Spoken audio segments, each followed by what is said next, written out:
কত পাপ করেছি তাই দেখো, সকাল সকাল উঠেও কোনো কষ্ট শেষ নেই। জানি না ভাগ্যে আমার সারাদিনটা কী আছে, মানে তোমাদের সাথে বলে বোঝাতে পারবো না। রান্না তো সবসময় করে যেতেই হয়, যেখানেই যাই আমাকে রান্না করে যেতে হয়। কেন, আমাকে দেখতে হবে, আমার স্বামীকে, আমার বড় ছেলেকে, সবাইকেই দেখতে হবে। নিজেও খাই, সবাইকে খেতেও দিতে হবে, আনন্দও করতে হবে, সব দিকেই আমাকে করতে হবে। তাই হাসি মুখ নিয়ে দুজনে কাজে বেরিয়ে গেলাম। তা রোজের রোজ একই কাজ আর ভালো লাগে বলো তো? আজ কত দিন ধরে আজ ঘর হসপিটাল, মানে আর আমার ভালো লাগছে না।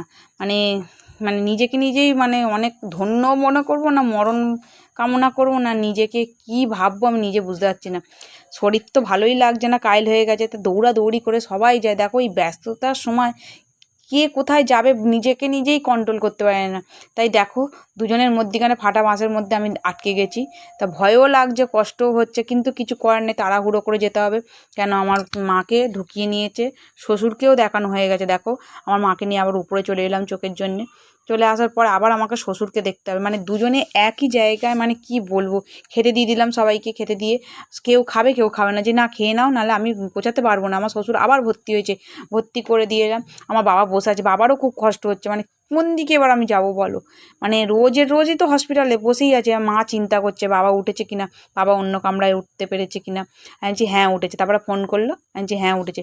বলতে শান্তি পেলাম বলে আমি একটা আইসক্রিম খেলাম, মানে এত মানে টেনশান হচ্ছিল না কি বলবো তোমাদের। আবার এই যে উঠেই আবার চলে এলাম, কি হয়েছে দেখো, আমার বাড়িতে চলে এসেছে, এই দেখো।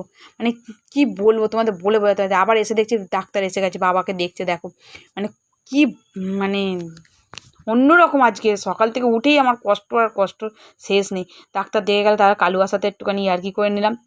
করার পর কালুয়া তো আমাকে মানে কী না বলবে, কী করে বুঝতে পারছে না। তখন আমি আবার বললাম তুই বস, আমি আসছি ঘুরে একটু। বলতে ও খেলছে। আমি আবার আমার ডাক্তারখানায় চলে এলাম, কি আমাকে চোখের ডাক্তারে পাওয়ার দিয়েছিল। আমি মানে চশমাই করা হয়নি, সেই জন্য আমি আবার চশমা করতে গেলাম। কবে দিয়েছে চশমা করতে, তা আমাদের এখানে বিশ্ববিখ্যাত চশমা মন্টিতে চলে গেলাম। আমরা তো সবাই এখানে চশমা করি, তোমরা কে কে জানো বলো। তা আমরা চলে গেছি, তা আমাকে তো দিয়ে দিল চশমা। তা কালুয়া এসেছি ওদের বাড়িতে, কালুয়া আমাকে যেতে দেবে না, ওর অটো করে আমাকে যেতে হবে। তা ওর অটোটা কোথায় আমাকে খুঁজে নিতে হবে, খুঁজছে।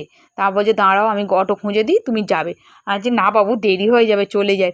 তা এতদিন পরে এসেছি, বুঝতেই পারছো বাপের বাড়িতে। ভাই এর বউ আবার আলুর দম করেছে, লুচি করেছে, আমাদের দিল। আবার বাবাকে অনেকে দেখতেও এসেছে, তারাও সব দেখতে এসে তাদেরও দিল।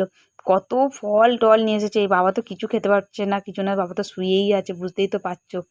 মানে কি বলো। তারপরে আমার মা বলছে বস বস, আমি তো বসবো না।